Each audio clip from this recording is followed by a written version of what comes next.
जी हाँ दोस्तों, मेरा नाम है एस के आनंद और आप देख रहे हैं एस के एजुकेशन यूट्यूब चैनल। दोस्तों, आज की इस वीडियो में हम आपके साथ बात करने वाले हैं सीटेट परीक्षा 2026 से संबंधित पर्यावरण यानी कि ईवीएस के प्रैक्टिस सेशन के बारे में। प्रैक्टिस सेशन नंबर 2 है। इससे पहले आपका प्रैक्टिस सेशन नंबर 1 हो चुका है। आपको हम बता दें कि ईवीएस के साथ साथ जो अन्य सब्जेक्ट हैं, सभी सब्जेक्टों के प्रैक्टिस सेट लगातार चैनल पर प्रोवाइड करवाए जा रहे हैं, तो सभी प्रैक्टिस सेट में आप प्रतिभाग करिए। और जैसा कि हमने हर वीडियो में आपको बताया कि हमारा टारगेट होता है हर सब्जेक्ट में आपको 30 अंक दिलवाना। तो जो आपसे हम 30 प्रश्न हर वीडियो में लेकर आ रहे हैं, ये प्रश्न कई बार क्वेश्चन जो हैं आपके प्रीवियस ईयर क्वेश्चन में आए हुए हैं, यानी कि आपके प्रीवियस ईयर क्वेश्चन ये हैं। तो आप सभी प्रश्नों के उत्तर कमेंट सेक्शन में लिखिएगा, ठीक है। और आपने अंतिम में 30 में से कितने अंक हासिल किए, आप हमें नीचे कमेंट सेक्शन में ज़रूर बताइएगा। और वीडियो पसंद आए तो इस वीडियो को लाइक व शेयर जरूर करिएगा और चैनल को सब्सक्राइब करिए। तो चलिए देखते हैं ईवीएस का पोर्शन, जिसमें से टोटल 30 प्रश्न आपके लिए हम लेकर आए हैं। यानी कि ईवीएस जो होता है भाग 3 में पूछा जाता है, यानी कि क्वेश्चन नंबर 61 से स्टार्ट होता है ईवीएस। तो पहला प्रश्न कह रहा है, निम्नलिखित में से कौन से प्राथमिक स्तर पर पर्यावरण अध्ययन में आकलन के लिए उपकरण और तकनीकी हैं। तो क्या कार्य परियोजना। देखिए, इसमें कई सारे दिए गए हैं, आपको जो है ऑप्शन नीचे चुनना है। यहाँ पर विकल्प दिए गए, कार्य परियोजना, भ्रमण, क्षेत्र भ्रमण और जर्नल, यानी कि जर्नल लिखना, या फिर विचार मानचित्र। तो ऑप्शन आपके सामने है, केवल बी और सी, यानी कि बी और सी, या फिर केवल बी, यानी केवल बी। बी कह रहा है कि केवल डी, यानी कि केवल मानचित्र, या फिर सी कह रहा है कि ए बी सी डी, यानी कि चारों, या फिर ऑप्शन डी कह रहा है कि ए और बी। तो देखिए, जो प्राथमिक स्तर पर पर्यावरण अध्ययन के आकलन के लिए उपकरण होता है वो हो जाएगा आपका ए, यानी कि कार्य क्षेत्र, बी यानी कि क्षेत्र भ्रमण, सी यानी कि जर्नल लिखावट, और डी विचार मानचित्र, यानी कि आपका ऑप्शन नंबर सी इसमें करेक्ट हो जाएगा। प्राथमिक स्तर पर जो पर्यावरण अध्ययन के लिए आकलन करना अध्ययन का उपकरण है वो ऑप्शन नंबर सी आपका करेक्ट हो जाएगा। थोड़ा सा क्वेश्चन अटपटा सा था, इसलिए हो सकता है आपको ये क्वेश्चन ना समझ में आए, दोबारा वीडियो को देखिएगा। हाँ, ये क्वेश्चन कन्फर्म समझ में आएगा आपको। कह रहा है कि मिजोरम में की जाने वाली झूम खेती के विषय में निम्नलिखित में से कथनों पर अध्ययन कीजिए। यानी कि मिजोरम, हम आपको बता दें झूम खेती पहले होती क्या है। तो झूम खेती जो आपके पूर्वांचल है, जो है स्टेट है, वहाँ पर जैसे फसल उगाने के लिए जंगल काटे जाते हैं, जंगल को जलाया जाता है, जलाने के बाद वहाँ पर फसल उगाई जाती है। कुछ समय 1-2 साल वहाँ खेती की जाती है, उसके बाद उस जगह को छोड़ करके दूसरी जगह को ऐसे ही जंगल काटा जाता है, आग जलाई जाती है और वो उस भूमि पर फसल उगाई जाती है। इसलिए इसको स्थानांतरित खेती भी कहते हैं और झूम खेती भी कहते हैं। चलिए अब देखते हैं इसके विकल्पों के बारे में। तो विकल्प ये कह रहा है कि एक फसल को काटने के पश्चात भूमि को कुछ वर्षों तक खुला छोड़ देते हैं। तो बिल्कुल ऑप्शन बी कह रहा है कि इस भूमि पर उगने वाले बांस और खरपतवार को काटकर जला दिया जाता है। तो हाँ, ये भी किया जाता है। और आपका ऑप्शन सी कह रहा है बीज होने से पहले भूमि को गहरी जुताई की जाती है, बीज बोने से पहले। तो हाँ, ये भी होता है। एक ही खेत में 3-4 भिन्न भिन्न प्रकार की फसलें की जाती हैं। और डी कह रहा है कि आवश्यकता अनुसार रासायनिक उर्वरकों और कीटनाशकों का भी प्रयोग किया जाता है। तो क्या ऐसा ज़रूरी है। तो कीटनाशक का प्रयोग तो इसमें नहीं करते हैं। तो इसमें से कथन कौन सा, ए सही होगा, बी सही होगा, सी सही होगा, या फिर डी सही होगा। मतलब कौन कौन सा विकल्प इसमें से सही है। तो आपका ए बी और डी, ए बी और डी आपका सही है, ए भी आपका गलत हो जाएगा और सी भी आपका गलत हो जाएगा। ठीक है। यहाँ पर तो मिजोरम में की जाने वाली झूम खेती के विषय में निम्नलिखित कथन जो है ये वाले हैं, आपका ए बी और डी आपका करेक्ट हो जाएगा। ए मतलब ये वाला फसल काटने के पश्चात जो है भूमि को कुछ वर्षों तक खुला छोड़ दिया जाता है। बी यानी कि इस भूमि पर उगने वाले बांस और खरपतवार को काटकर जला दिया जाता है। और डी यानी कि एक ही खेत में 3-4 भिन्न भिन्न प्रकार की फसलें उगाई जाती हैं। आपका ये 3 ऑप्शन सही थे। ठीक है। नेक्स्ट क्वेश्चन है, पर्यावरण अध्ययन के लिए शिक्षण से उन प्रक्रम आधारित कौशलों को बढ़ावा दिया जाना चाहिए जो पूछताछ आधारित प्रत्यक्ष अनुभव के केंद्र बिंदु हैं। निम्नलिखित में से कौन सा एक ऐसा कौशल नहीं है। तो कौन सा कौशल नहीं है, पूर्वानुमान नहीं है, निर्धारण नहीं है, निष्कर्ष निकालना नहीं है, फिर अवलोकन नहीं है। तो इसका सही जवाब क्या हो जाएगा, इसका हो जाएगा निर्धारण। ऑप्शन बी आपका करेक्ट हो जाएगा। पर्यावरण अध्ययन के लिए शिक्षण के लिए उन प्रक्रिया आधारित कौशलों को बढ़ावा दिए जाने तथा पूछताछ आधारित प्रत्यक्ष अनुभवों के केंद्र बिंदु के लिए निर्धारण करना एक कौशल आपका नहीं है। और जो कौशल है पूर्वानुमान, निष्कर्ष निकालना और अवलोकन, ये तीनों हैं। नेक्स्ट क्वेश्चन है, राधा विभिन्न प्रकार की यात्रा टिकटों का उपयोग करती है। ऐसे टिकट के उपयोग के लिए निम्नलिखित में से किस संकल्पना पर अभावपूर्ण ढंग से चर्चा की जा सकती है। तो देखिए, जो आपकी ईवीएस की थ्योरी है, हमने लगभग 1.5 घंटे की वीडियो आपके लिए बनाई थी। वो लगभग 1100-1200 लोग अभी तक देख चुके हैं। तो उस वीडियो को आप जाकर देख सकते हैं। उसमें जो आपका कंटेंट है पैडागॉजी, तो उसमें थोड़ा सा कम ली गई, हाँ पूरा है पैडागॉजी कंटेंट और एनईपी 2020 और अन्य महत्वपूर्ण बिंदु, यानी कि संपूर्ण संपूर्ण ईवीएस उस वीडियो में ली गई है। तो आप उसको जाकर देख सकते हैं या प्लेलिस्ट में जा सकते हैं ईवीएस की, ठीक है। तो आपको पूरा समझ में आ जाएगा A to Z ईवीएस का, अगर आपने कुछ अभी तक नहीं पढ़ा है तो। और अगर आपने पढ़ा है तो उसमें अगर जाकर आप देखेंगे तो उसमें कुछ ना कुछ महत्वपूर्ण चीज़ें आपको ज़रूर मिली होंगी, जो आपको कुछ चीज़ें किसी ने नहीं पढ़ाई होंगी, वो भी चीज़ें वहाँ पर मिल जाएंगी। तो देखिए, टिकट के बारे में यहाँ पर चर्चा की जानी है। तो अलग अलग संसाधनों से यात्रा करने पर यात्रा की लागत भिन्न होती है। तो क्या ऐसा होगा? तो हाँ, ऐसा हो सकता है, ठीक है।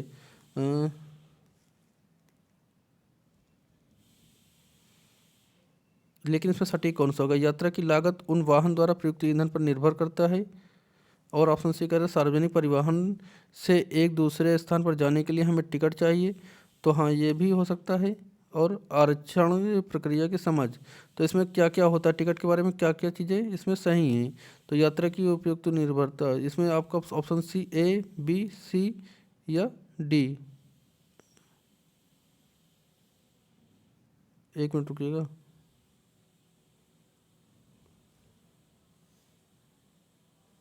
बस एक मिनट।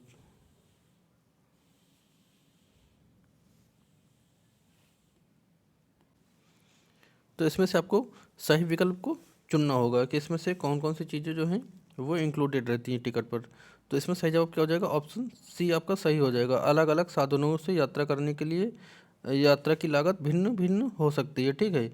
और जो सार्वजनिक परिवहन से एक स्थान से दूसरे स्थान पर जाने के लिए हमें टिकट की आवश्यकता होती है, ठीक है।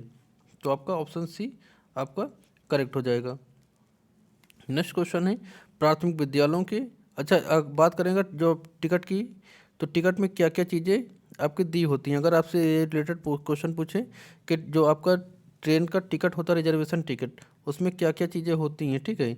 तो आपका जो कोच का नंबर होता है, सीट नंबर होगा आपका, डिस्टेंस यानी कि कहाँ से कहाँ तक जाना है आपको, यात्रा की डेट होगा, स्थान होगा, और आपका क्या होगा, कितना किराया लिया गया है, मतलब आपको जो टिकट का किराया है वो कितना है। तो ये सारी चीज़ें इंक्लूड होती हैं। नाम की बात करें तो टिकट पर जो यात्री होगा उसका नाम नहीं लिखा होता है, ठीक है। मोबाइल नंबर इत्यादि कुछ नहीं होता है उस पर। जो आपका जो रेलवे स्टेशन से टिकट मिल रहा है उसकी बात कर रहे हैं हम ना, जो आपके ईवीएस पोर्शन में पूछता है, उससे रिलेटेड हम बात कर रहे हैं। नेक्स्ट क्वेश्चन है, प्राथमिक कक्षाओं के विद्यार्थियों को मानचित्र शिक्षण के लिए निम्नलिखित में से कौन सी युक्त सर्वाधिक उपयुक्त प्रतीत होती है। यानी कि मानचित्र शिक्षण दिया जा रहा है बच्चों को, तो इसमें से कौन सी युक्ति सर्वाधिक उपयुक्त प्रतीत होगी। ऑप्शन ए कह रहा है अध्यापक द्वारा श्यामपट्ट मानचित्र बनाना तथा विद्यार्थियों को विभिन्न स्थानों की स्थिति बताने को कहना। तो क्या ये हो सकता है? या फिर ऑप्शन बी कह रहा है कि शिक्षार्थियों को निर्देश देना कि वो घर से भारत का मानचित्र लेकर आए। तो नहीं, निर्देश देना एक निगेटिव टैग वर्ड होता है, ये गलत हो जाएगा, कट जाएगा। नेक्स्ट क्वेश्चन, शिक्षार्थियों को एटलस दिखाना और विभिन्न स्थानों की स्थिति बताने के लिए कहना। तो जब आप जब बच्चे के बारे में, बच्चों को अभी मानचित्र के बारे में पता नहीं, तो एटलस दिखाकर वो कैसे स्थिति बता पाएंगे। और इसमें भी ये स्थान में स्थित कैसे बताएंगे जब तक उनको मानचित्र के बारे में संपूर्ण जानकारी नहीं होगी। लेकिन ऑप्शन डी देखते हैं, शिक्षार्थियों की सहायता करना कि वे अपने ही संकेतों का उपयोग करते हुए निकटतम परिवेश का मानचित्र बनाएं तथा वस्तुओं की सापेक्ष स्थिति तथा दिशा पर ध्यान केंद्रित करें। तो हाँ, ये ऑप्शन आपका करेक्ट हो जाएगा, क्योंकि इसमें बच्चा क्या कर रहा है, क्रिएटिविटी कर रहा है। तो यानी कि क्रिएटिविटी आपका पॉजिटिव टैग वर्ड में जाता है, इसलिए आपका ऑप्शन नंबर डी आपका करेक्ट हो जाएगा। देखते हैं अगला प्रश्न। प्रश्न नंबर 66 कर रहा है कि कक्षा 5 की अध्यापिका महिका चाहती है कि उसके विद्यार्थी आसपास के पौधों का अवलोकन करें। सार्थक अधिगम यानी कि सीखने के लिए बच्चों को क्या करने के लिए प्रोत्साहित करना चाहिए कि। तो ऑप्शन ए कह रहा है समझना कि पौधे भी सजीव हैं, तो क्या ये करेंगे, या फिर समझना कि पौधे हमारे लिए उपयोगी होते हैं, या फिर अधिकतम पौधे के नाम लिखिए। तो नाम लिखने से क्या कुछ हो पाएगा, नाम लिखने से नहीं, ऐसा कुछ हो नहीं सकता है, ठीक है। तो ऑप्शन डी कह रहा है कि उनकी ऊंचाई, पत्तियां, गंध और उगने के स्थान के अंतर का अवलोकन करना।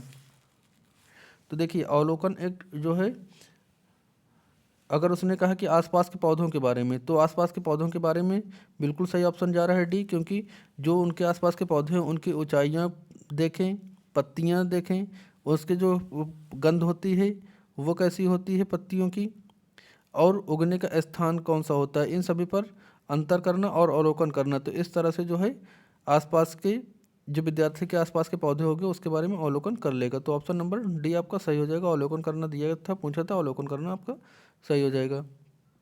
नेक्स्ट क्वेश्चन, अच्छा जो आपका कुछ भी कोई भी पोर्शन हो उसमें जिसमें बच्चे की क्रिएटिविटी दिखा दी जाए तो मैक्सिमम चांस होंगे कि वो ऑप्शन आपका करेक्ट होगा। कोई भी क्वेश्चन हो उसमें बच्चे की क्रिएटिविटी बहुत ज़्यादा जरूरी होती है, करके सीखने पर एनसीएफ 2005 बल देता है, इसलिए आपका ऑप्शन सही होने के चांसेस रहते हैं, जैसे कि इस क्वेश्चन में था। नेक्स्ट क्वेश्चन, प्राथमिक स्तर पर पर्यावरण अध्ययन पढ़ाने के लिए निम्नलिखित में से कौन सा पहलू सबसे महत्वपूर्ण होगा। तो प्राथमिक स्तर पर अगर ईवीएस पर्यावरण अध्ययन पढ़ाना है तो पूछ रहा है कौन सा पहलू सबसे महत्वपूर्ण होगा। ऑप्शन ए कह रहा है कि क्रियाकलाप संचालित करना और कौशलों का विकास करना। तो क्या ये हो जाएगा आपका, तो आकलन के लिए सफलता प्राप्त करना, नहीं, आकलन के लिए सफलता गलत हो जाएगा।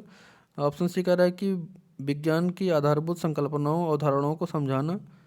तो पर्यावरण में कैसे आ सकता है, ये भी आपका गलत हो सकता है, गलत है। कह रहा है कि सीखने वालों को प्राकृतिक और सामाजिक संस्कृति के पर्यावरण से जोड़ना। हाँ, सीखने वाले जो बच्चे होंगे वो प्राकृतिक और सामाजिक संस्कृति से जोड़ना ही, पर्यावरण से जोड़ना ही आपका ईवीएस अध्ययन के अंतर्गत आएगा। आपका ऑप्शन नंबर डी इसमें करेक्ट हो जाएगा। नेक्स्ट क्वेश्चन कह रहा है कि प्राथमिक स्तर पर मानचित्र सीखने से शिक्षार्थियों में निम्नलिखित में से कौन से कौशल को बढ़ावा मिलता है। क्या साफ सुथरा लेखन से, या फिर आपका ऑप्शन बी कह रहा है गणना के अनुमान से, या फिर ऑप्शन सी माप के अनुसार चित्रण करना, या फिर सापेक्ष स्थिति और दिशाबोध की जानकारी। तो देखिए मानचित्र के बारे में अगर बात करें मानचित्र सिखाने में, तो साफ सुथरा लेखन कोई मतलब नहीं होगा, गणना अनुमान कोई मतलब नहीं होगा, माप के लिए अनुमान कोई मतलब नहीं होगा, लेकिन सापेक्ष स्थिति और दिशाबोध जानकारी ये मानचित्र के अंतर्गत आता है, इसलिए ऑप्शन नंबर डी आपका करेक्ट हो जाएगा, ठीक है। नेक्स्ट क्वेश्चन है निम्नलिखित में से निम्नलिखित तालिका का अध्ययन कीजिए, ठीक है। तालिका का अध्ययन, पेट्रोल डीजल 2007 में इतने रुपए में था, दिसंबर 2014 में इतने रुपए में हो गया बढ़कर, और डीजल का मूल्य जो है 35 रुपये 21 पैसे था जून 2007 में, ये दिसंबर 2014 में बढ़कर 50 रुपये 51 पैसे हो गया। हाँ, तो उपयुक्त तालिका का अध्ययन करने के बाद कक्षा 5 के विद्यार्थी देवमीत ने अपनी नोटबुक में यह लिखा। तो क्या लिखा, बिंदु आपके सामने ही, नीचे विकल्प यहाँ पे होंगे, ठीक है। बिंदु है पेट्रोल डीजल की अपेक्षा हमेशा महंगा ईंधन है। तो हाँ ये हो सकता है, सही हो सकता है। पेट्रोल अपेक्षा डीजल के मूल्य में वृद्धि प्रतिशत अधिक रहा है। तो ये देखना पड़ेगा क्या मूल्य प्रतिशत में वृद्धि पेट्रोल की अपेक्षा डीजल में क्या अधिक बढ़ा हुआ है, ऐसा कुछ हुआ है। तो पेट्रोल के डीजल नहीं, कम है, पेट्रोल के अपेक्षा डीजल में मूल्य की वृद्धि प्रतिशत अधिक है, तो नहीं ये वाला मुझे कम दिख रहा है। देखिए यहाँ पर इतना बढ़ा है और यहाँ पे इतना बढ़त का प्रतिशत में जो है अधिक है या नहीं है। ऑप्शन सी कह रहा है कि डीजल सस्ता है इसलिए सार्वजनिक परिवहन इस पर चलता है। तो क्या ये सही है, या फिर ऑप्शन डी कह रहा है कि डीजल पेट्रोल से सस्ता है, इन लोग डीजल वाली गाड़ियाँ खरीदनी चाहिए। तो क्या लेख लिखेगा, ऑप्शन कह रहा है कि ऑप्शन ए कह रहा है ए और सी निष्कर्ष है, बी कह रहा है सी और डी निष्कर्ष है, या सी कह रहा है कि ए और डी प्रेक्षण है, या फिर डी कह रहा है कि ए और सी प्रेक्षण है। तो देखिए इसका जो सही जवाब हो जाएगा वो हो जाएगा ऑप्शन बी। ऑप्शन बी यानी कि सी तथा डी। सी डीजल सस्ता है इसलिए सार्वजनिक परिवहन इस पर चलता है, और जो डी है वो जो है वो डीजल पेट्रोल से सस्ता है और ईंधन लोग डीजल वाली गाड़ियाँ खरीदनी चाहिए। तो ऑप्शन सी और डी इसका निष्कर्ष है, ठीक है। नोटबुक का निष्कर्ष ये निकल कर आपका आएगा। जो क्वेश्चन नहीं समझ में आते हैं वीडियो को दोबारा जरूर देखिएगा, या वीडियो को पीछे करके दोबारा से देखिए तो समझ में आ जाएगा। एक बार में कुछ क्वेश्चन नहीं समझ में आते हैं, क्योंकि जो लोग पहली बार पढ़ते हैं थोड़ा सा प्रॉब्लम क्रिएट होती है, तो वीडियो को रिपीट करके आप देख सकते हैं, पूरा समझ में आएगा। नेक्स्ट क्वेश्चन है, प्राथमिक कक्षाओं में पर्यावरण अध्ययन के लिए निम्नलिखित में से समानता उपागम का अनुपालन किया जाना है केवल इसे छोड़कर। तो किसको छोड़ करके? ऑप्शन ए कह रहा है कि, ऑप्शन नहीं, यहाँ पर कुछ अनुपालन दिया गया, जैसे ए कह रहा है कि मूर्त से अमूर्त, बी कह रहा है सरल से कठिन, डी कह रहा है स्थानीय से वैश्विक, या फिर डी कह रहा है कि अमूर्त से मूर्त।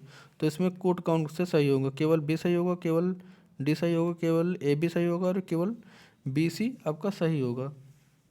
तो इसमें कौन सा विकल्प आपका ज़्यादा सही होगा? तो केवल बी और सी, यानी कि ऑप्शन नंबर डी आपका करेक्ट होगा। इसमें कौन सा ऑप्शन करेक्ट होगा?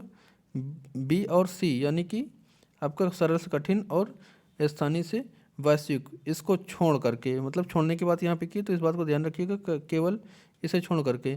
तो मूर्त से अमूर्त और अमूर्त से मूर्त ये दो होता है, लेकिन आपको बी और सी छोड़ना है, ये वाला और ये वाला छोड़ना है, ठीक है। अगला क्वेश्चन कह रहा है कि राष्ट्रीय पाठचर्या रूपरेखा यानी कि एनसीएफ 2005 ने कक्षा 1 और 2 के लिए पर्यावरण अध्ययन के लिए किस पाठ्यक्रम या पाठ्यपुस्तक को संतुलित नहीं की है? इसके लिए सबसे उपयुक्त कारण क्या है? यानी कि आप जैसा कि जानते होंगे कि जो प्राइमरी स्तर है उसमें कक्षा 1 और 2 में ईवीएस को पर्सनली सब्जेक्ट के तौर पर अलग नहीं किया गया है, ठीक है। उसमें जो आप विज्ञान पढ़ते हैं, मैथ पढ़ते हैं, उन सभी के अंतर्गत ईवीएस का प्रशिक्षण बच्चों को दिया जाता है। तो पूछा है कि सबसे उपयुक्त कारण इसमें से क्या नहीं है? तो क्या आपका पाठ्यक्रम का भार कम करने के लिए है? उपयुक्त कारण पूछे तो क्या पाठ्यक्रम का भार करने के लिए ऐसा किया गया, फिर पर्यावरण अध्ययन केवल कक्षा 3 से आगे कक्षाओं के लिए है, या फिर कक्षा 1 और 2 के शिक्षार्थियों को पढ़ना नहीं जानते हैं? तो ये नहीं होगा। पढ़ना नहीं जानते क्यों नहीं? क्योंकि बच्चों को पढ़ाया जाता है तो पढ़ना जरूर आता है। संदर्भ युक्त अधिगम परिवेश प्रदान करना। तो ऑप्शन आपका साथ किस ऑप्शन के साथ जा रहे हैं? कौन सा ऑप्शन इसमें करेक्ट होगा?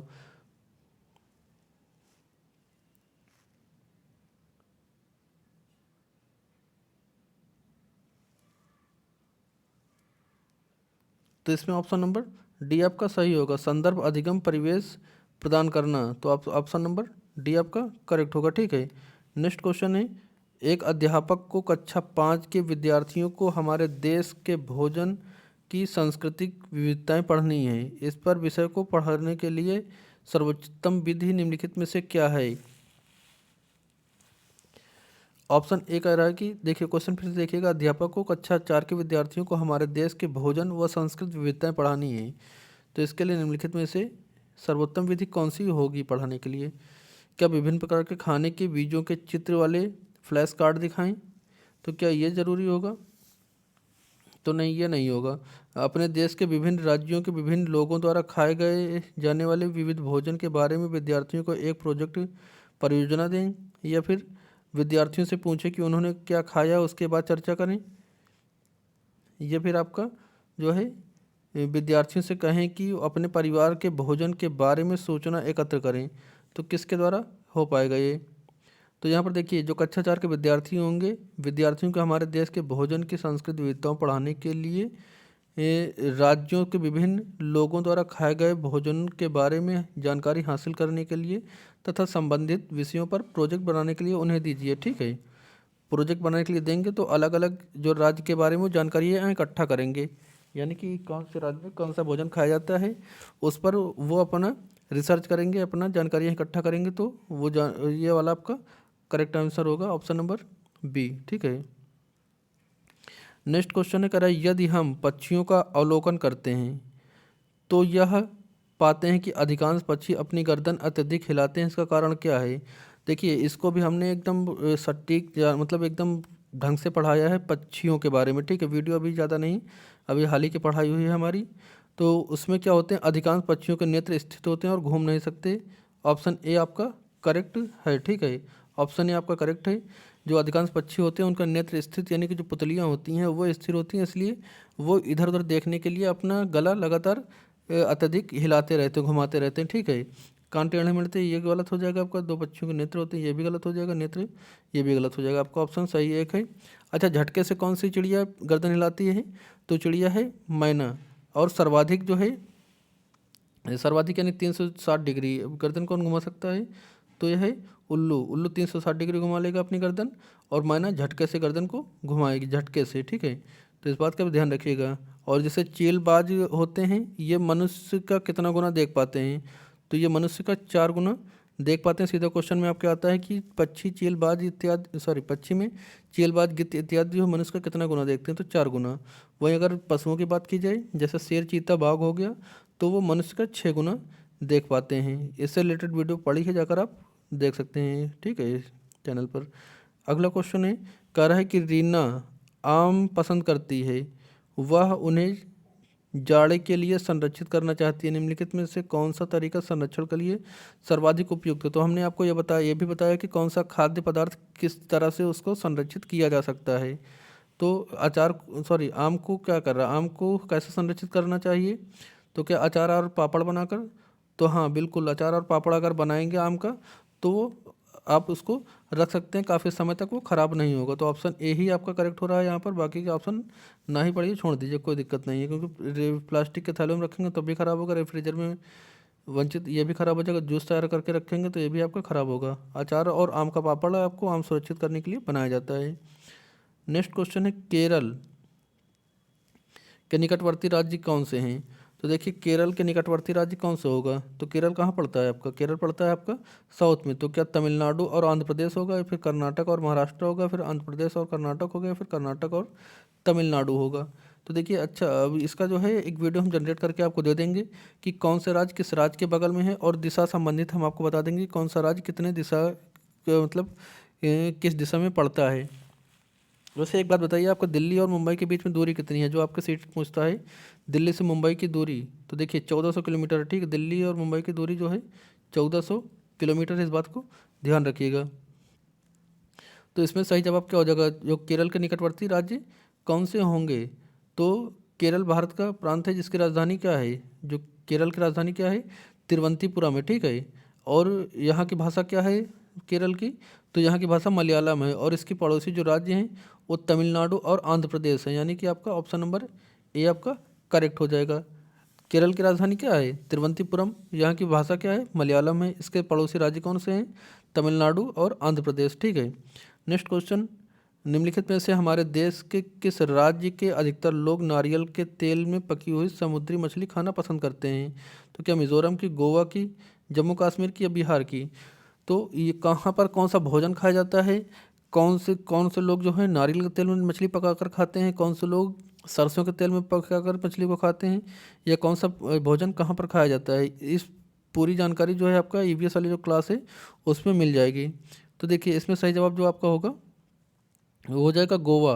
गोवा के बगल में समुद्र है, और गोवा में जो है यहाँ पर समुद्री मछली को पकड़ा जाता है और नारियल के तेल में पकाया जाता है, उसके बाद खाया जाता है। ऑप्शन बी आपका करेक्ट हो जाएगा, ठीक है। नेक्स्ट क्वेश्चन है, निम्नलिखित में से वह कौन सा जानवर या जंतु है जिसके अग्र दांत हमेशा बढ़ते रहते हैं? वे दांतों को बहुत अधिक लंबा न होने के कारण वस्तुओं को काटते कुतरते रहते हैं। तो ये भी हमने आपको बताया है। क्या ये दीमक होता है, छिपकली होती है, गिलहरी होती है, फिर चूहा होता है? तो ये सारी जानकारी, जितने भी इस तरह क्वेश्चन आ रहे हैं, ये सभी क्वेश्चन हमने उस वीडियो में, जो 1.5 घंटे की वीडियो बता रहे हैं, उस वीडियो में कंप्लीट जानकारी हमने दी है। तो देखिए, यहाँ पर सही जवाब हो जाएगा आपका 77 का बी। ये गिलहरी जो होती है, गिलहरी जीव, इसका जो है दांत हमेशा बढ़ा करते हैं, इसलिए देखते हो ये कटर कटर कटर कटर लकड़ी या इत्यादि को काटा करती है कि आगे के दांत इसके बढ़ ना जाएं, मतलब बाहर ना निकल आए। बढ़ा करते हैं, लेकिन उसको संतुलित रखने के लिए ये काटा करती है, वस्तुओं को कुतरती रहती है। ऑप्शन बी इसमें गिलहरी हो जाएगा। गिलहरी के दांत हमेशा आगे के बढ़ा करते हैं, ठीक है। नेक्स्ट क्वेश्चन है, कोई किसान उर्वरक और कीटनाशकों का अधिक उपयोग करने के लिए अपने खेत में बार बार धान की फसल उगा रहा है। ऐसा करने से उसके खेत की मृदा कैसी हो जाएगी? केवल धान की फसल की उपयोगी रहेगी? तो केवल क्या ऐसा हो पाएगा? ये भी आपका गलत हो जाएगा। जुताई के लिए उपयुक्त बन जाएगी? तो ये भी नहीं होगा, बंजर हो जाएगी, ठीक है। अगर एक ही बार बार कीटनाशक डालोगे लगातार और सिर्फ एक ही फसल को उगाओगे तो कुछ समय बाद क्या हो जाएगी, ज़मीन वहाँ की बंजर हो जाएगी, उपजाऊ नहीं, अगले जो अन्य फसलों की उपजाऊ भी नहीं बचेगी, बंजर ज़मीन हो जाएगी आपका। ठीक है, नेक्स्ट क्वेश्चन है, इसलिए फसलों को लगातार परिवर्तित करके उगाया जाता है। अगला क्वेश्चन है, कह रहा है कि रेगिस्तानी ओक के बारे में निम्नलिखित कथन का अध्ययन कीजिए। हाँ, तो इसके बारे में हमने आपको उस वीडियो में इसके बारे में बताया, यानी कि जो आपका जितना भी कंटेंट है यहाँ का, कोई भी आप सीरीज़ उठाइए, किसी भी साल जो है ईयर का पेपर उठाइए, जो हमने आपको वो नोट्स दी है, जो आपकी वीडियो बनाई 1.5 घंटे की, उसमें हर चीज़ मिल जाएगी आपको। तो यहाँ पर देखिए, रेगिस्तानी ओक के बारे में अध्ययन कीजिए। क्या रेगिस्तानी ओक एक वृक्ष है जिसकी ऊंचाई हमारी एक कक्षा के कमरे के लगभग अर्थात 4 मीटर होती है? तो क्या यह सही है? ऑप्शन बी कह रहा है, इस वृक्ष की जड़ें पृथ्वी के नीचे गहराई में लगभग 30 गुनी गहराई जमीन के भीतर होती हैं जब तक कि वह पानी में न पहुंच जाए। तो क्या यह सही है? ऑप्शन सी कह रहा है कि इस वृक्ष के तने में पानी एकत्र होता है। क्या ये भी सही है? यह वृक्ष अबू धाबी में पाया जाता है। तो क्या ये भी सही है? तो इसमें से रेगिस्तानी ओक को लेकर के कौन कौन सी जानकारियाँ सही हैं? ऑप्शन ए बी डी, यानी कि ए बी और डी, या फिर ऑप्शन बी कह रहा है बी सी और डी, यानी कि बी सी और डी सही है, या फिर केवल ए और बी, या फिर ए बी सी। तो इसका कौन सी जानकारी इसमें करेक्ट है? तो आपका जो ऑप्शन डी है, ऑप्शन डी अर्थात आपका ये वाला ए बी और सी, ए बी सी अर्थात कौन कौन से? ए अर्थात जो है वो क्या होता है, एक वृक्ष है जिसकी ऊंचाई हमारी कक्षा के कमरे के लगभग बराबर होती है, अर्थात 4 मीटर के बराबर होती है, ये भी आपका सही है। बी कह रहा है इस वृक्ष की ये भी मतलब जब इसकी जो जड़ें होती हैं पेड़ की, ये लगभग 30 मीटर नीचे तक होती हैं। 30 मतलब जितना पेड़ होगा उसके 30 गुना नीचे उसकी जड़ें होती हैं, जितना बड़ा पेड़ होगा उसके 30 गुना नीचे ज़मीन में उसकी जड़ें होंगी जब तक कि पानी में ना पहुंच जाएं। और जो यह पेड़ होता है ये जड़ों के द्वारा पानी खींचकर अपने तने में एकत्रित करता है। ठीक है, अबू धाबी की बात अगर की जाए तो अबू धाबी में कौन सा वृक्ष पाया जाता है, आपको यह बताना है।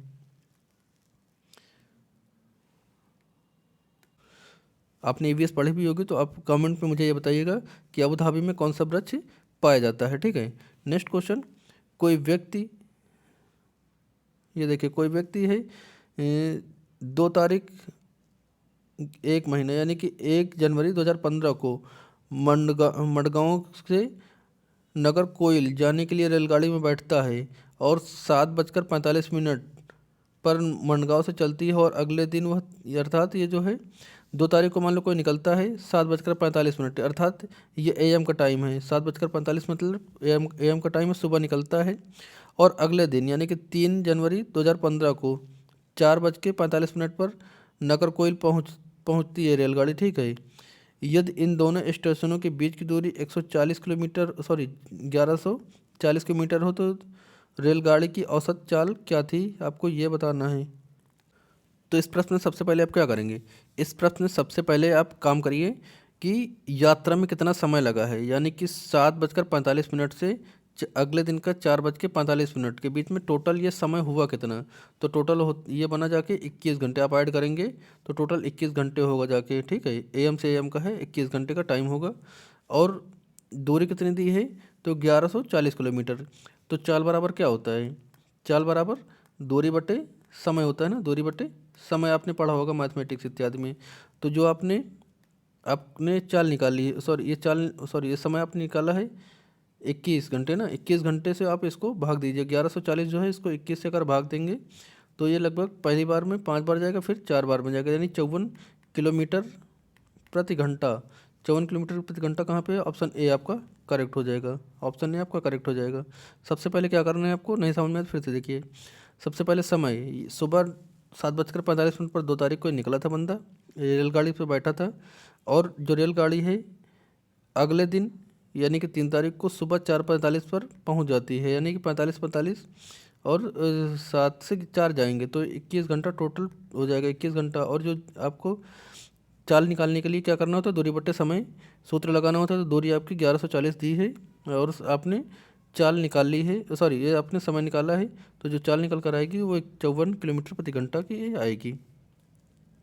नेक्स्ट क्वेश्चन है, क्वेश्चन कह रहा है कि नई दिल्ली में रहने वाला कोई व्यक्ति पहले भोपाल यानी कि मध्य प्रदेश और फिर रांची झारखंड, यानी कि भोपाल क्या है मध्य प्रदेश की राजधानी है और रांची क्या झारखंड की राजधानी है, कर भ्रमण करना चाहते हो उसकी यात्रा किस दिशा में होगी।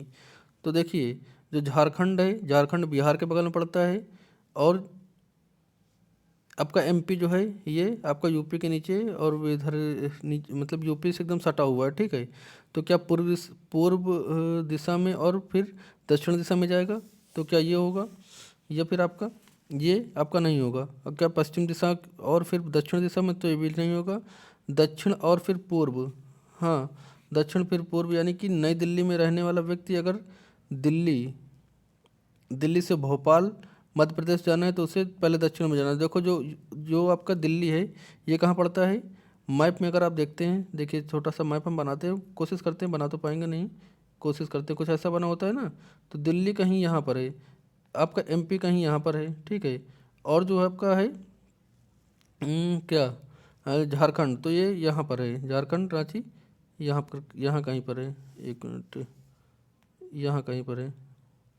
तो ये पहले उत्तर से दक्षिण जाएगा, दक्षिण से फिर क्या जाएगा, पूरब जाएगा। तो ऑप्शन सी आपका सही हो जाएगा। क्या सही होगा, ऑप्शन आपका पूरब सही होगा। दिल्ली से पहले एमपी जाएगा, यानी मध्य प्रदेश, मध्य प्रदेश से फिर झारखंड जाएगा, ठीक है। तो ऑप्शन सी आपका करेक्ट हो जाएगा। नेक्स्ट क्वेश्चन है, दिए गए सभी जानवरों में निम्नलिखित में से कौन सी विशेषता पाई जाती है। तो जो छिपकली है, गौरैया है, कछुआ है, सांप है, इसमें से कौन से जो है विशेषताएं सभी में पाई जाती हैं। ये अब सभी अंडे देते हैं, तो हाँ ये सभी अंडे देते हैं। सभी जहरीले हैं, तो नहीं सभी जहरीले नहीं है, क्योंकि मान लो ये सांप जहरीला हो सकता है लेकिन गौरैया जहरीली नहीं, बिल्कुल। ये तो आप सोच ये कॉमन सेंस लगा सकते हैं कि चिड़िया जहरीली नहीं होती है। ये सभी जल में रहते हैं, तो नहीं जल में दोनों नहीं रहेंगे, चिड़िया नहीं रहेगी। उनके शरीर पर हल्के सल्क होते हैं, तो नहीं, आपका ऑप्शन ए ही करेक्ट है, ठीक है। नेक्स्ट क्वेश्चन है, अच्छा जब सीधा सटीक आंसर मिल जाया करे तो सीधा आप आगे बढ़ा करिए, सभी विकल्प पढ़ने की बहुत ज़्यादा ज़रूरत नहीं होगी। जैसे ये सभी क्या हैं, सभी अंडे देते हैं, तो आप सीधा यहाँ से आगे बढ़ सकते थे, सारे विकल्प देखने की आवश्यकता भी नहीं थी। नेक्स्ट क्वेश्चन है, प्राथमिक स्तर पर पर्यावरण के अध्ययन के शिक्षण में कहानियाँ और कविताओं को का प्रभावी ढंग से उपयोग किया जाता है या जा सकता है। पर्यावरण अध्ययन में इनका उपयोग का मुख्य उद्देश्य क्या होता है।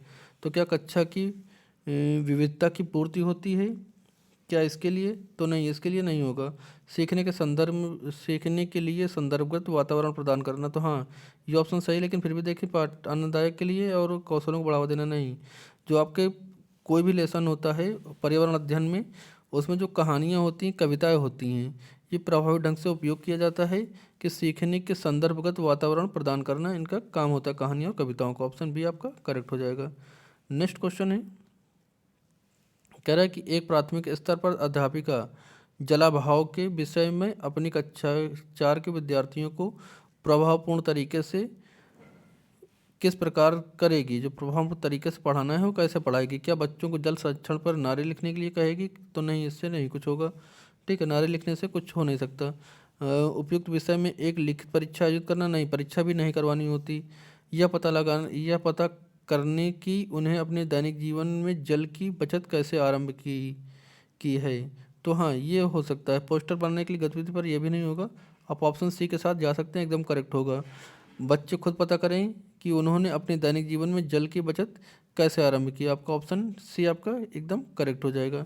नेक्स्ट क्वेश्चन कह रहा है कि आपके प्रधानाध्यापक को आपके प्रधानाध्यापक ने कहा है कि कक्षा 5 के विद्यार्थियों को शैक्षिक अवलोकन यात्रा के लिए ले जाएं। इस अवलोकन यात्रा को सार्थक बनाने के लिए अपनी योजना क्या सम्मिलित करनी होगी। तो देखिए जो आपके जो प्रधानाध्यापक है उसने क्या कहा है कि कक्षा 5 के जो विद्यार्थी हैं उसको शैक्षिक अवलोकन के लिए यात्रा पर ले जाना है। इस अवलोकन को सार्थक बनाने के लिए अपनी योजना में क्या क्या आप शामिल करेंगे, ठीक है। तो क्या क्रियाकलापों की एक स्तरीकृत सीट स्थान के बारे में तैयार करना और प्रामाणिक तथा सार्थक अध्ययन के लिए उसे विद्यार्थियों के साथ पूर्व साझा करना, क्या ये सही होगा ऑप्शन। या फिर जहाँ जाना है उसके बारे में जानकारी प्राप्त करना और पढ़ने के लिए विद्यार्थियों से कहना, ठीक है, तो क्या ये सही होगा। या फिर आनंद के लिए पर्याप्त भोजन समूह से नहीं, ये नहीं होगा। यह सुनिश्चित करना कि विद्यार्थी अनुशासन शांतिपूर्ण अवलोकन करें। नहीं, शांतिपूर्ण तरीके से बच्चे का जरूरी नहीं होता कि शांतिपूर्ण रहें। बच्चे अगर जा रहे हैं कुछ सीख रहे हैं तो कुछ बातचीत करेंगे, आप उनको कुछ जानकारियाँ बता रहे हैं तो बोल कर ही बताएंगे, वो आपसे कुछ पूछेंगे तो शांतिपूर्ण तरीके से नहीं हो सकता। जहाँ जाना है उसके बारे में जानकारी प्राप्त करना, पढ़ने के लिए कहना, तो नहीं, ये भी नहीं होगा। हाँ, ऑप्शन ए इसमें सटीक जा रहा है कि जो है क्रियाकलापों की एक कौन कौन से क्रियाकलाप हैं उसकी इस तरीके से सीट उस स्थान के बारे में तैयार करें और प्रमाणिक तथा सार्थक अध्ययन के लिए उसे विद्यार्थियों के लिए आप पूर्व से साझा करेंगे कि मतलब किस किस चीज़ें के बारे में शैक्षिक भ्रमण करना है, वो सारा नोट्स आप बच्चों को प्रोवाइड कर सकते हैं। ऑप्शन ए आपका करेक्ट हो जाएगा। ठीक है, नेक्स्ट क्वेश्चन है क्वेश्चन नंबर आपका 86। कह रहा है कि प्राथमिक स्तर पर पर्यावरण अध्ययन के अवलोकन में निम्नलिखित में से कौन सा एक संकेतक उपयुक्त नहीं है। तो क्या स्मरण नहीं है, प्रश्न पूछना, न्याय और समानता के प्रति चिंता, या फिर सहयोग। तो कह रहा है कि पर्यावरण अध्ययन के आकलन में कौन सा संकेतक उपयुक्त नहीं, यानी निगेटिव। निगेटिव में कौन सा नहीं होगा, ये हो जाएगा आपका ए, स्मरण, यानी कि याद कराना नहीं होता है। ठीक है, ऑप्शन ए आपका करेक्ट हो जाएगा। नेक्स्ट क्वेश्चन है, इस पौधे में पत्तियां, उन्हें सब्जी की तरह प्रयोग में लाया जाता है, इसके बीज को तेल में प्राप्त किया जाता है, यह पौधा है। देखिए क्वेश्चन कह रहा है कि कौन सा इसमें से जो आपके विकल्प दिए हैं, पालक, नारियल, बंद गोभी या सरसों, इनमें से जो इस पौधे में पत्तियां हैं जिन्हें सब्जी की तरह प्रयोग में लाया जाता है, इसके बीज से तेल प्राप्त होता है, तो जाहिर सी बात है अब ये सरसों के साथ आप जा सकते हैं। सरसों का जो होता है साग भी आपको मिल जाता है, सरसों से क्या मिलता है, साग भी मिल जाता है, और उसके जो बीज होते हैं उससे आप तेल भी निकालते हैं, सरसों का तेल। ठीक है, सरसों का साग और सरसों का तेल, ऑप्शन डी आपका करेक्ट हो जाएगा। नेक्स्ट क्वेश्चन है, कांसा यानी कि ब्रांज के बारे में निम्नलिखित कथनों का अध्ययन कीजिए। तो यह कह रहा है कि ऑप्शन है, यह एल्युमिनियम, आयरन और कॉपर जैसा एक तत्व है। तो क्या ये भी सही है, या फिर इसे भट्टी के कॉपर और टिन के बारे में पिघलाकर बनाया जाता है, क्या ये भी सही है। आदिवासी लोग ब्रॉन्ज का उपयोग हजारों वर्षों से कर रहे हैं, क्या ये सही है। फिर ब्रॉन्ज की बनी वस्तुएं एल्युमिनियम की बनी वस्तुओं की अपेक्षा तुलना में हल्की परंतु अधिक मजबूत या टिकाऊ होती हैं।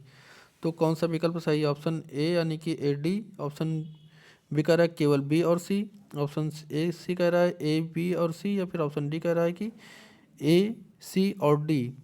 तो इसका सही जवाब क्या हो जाएगा, इसका सही जवाब होगा आपका ऑप्शन बी और सी केवल सही होगा, यानी कि ऑप्शन बी सही है, जिसमें से बी और सी अर्थात ये इसे भट्टी के कॉपर और टिन में पिघलाकर बनाया जाता है, और सी क्या है, आदिवासी लोग हजारों वर्षों पूर्व से इसका प्रयोग कर रहे हैं। तो ये क्वेश्चन आपका सही हो जाएगा। ठीक है,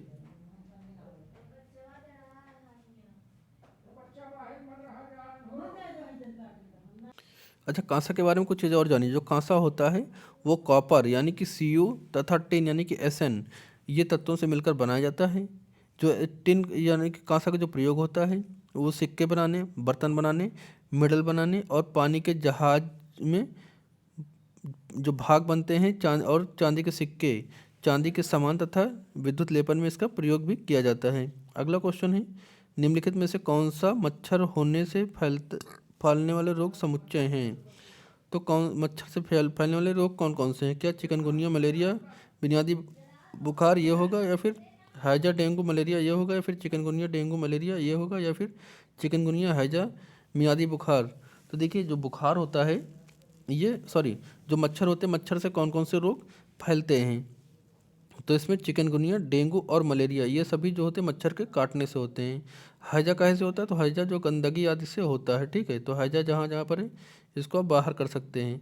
मियादी बुखार जो होता है ये जो है सिर्फ जो आपके मच्छर के काटने से नहीं होगा, लेकिन जो आपका ये वाला सेट है पूरा चिकनगुनिया, डेंगू और मलेरिया ये मच्छर के काटने से होता है। ये सटीक जानकारी, आंसर क्वेश्चन का आंसर नंबर सी आपका सही होगा।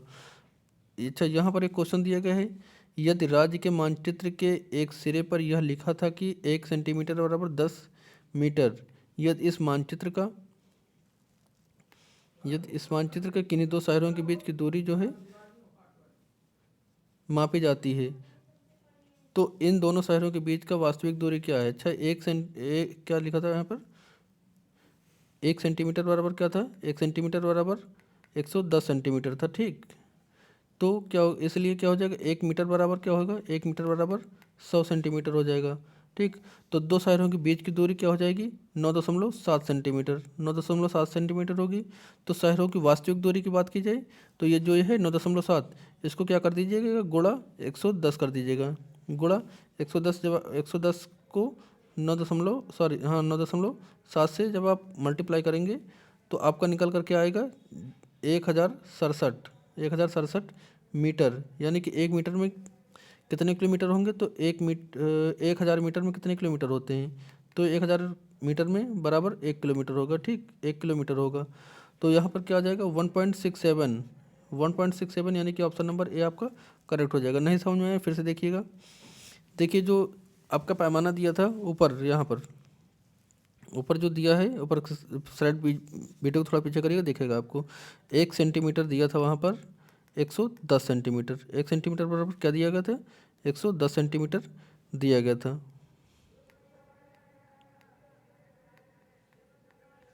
ठीक, ये दिया था।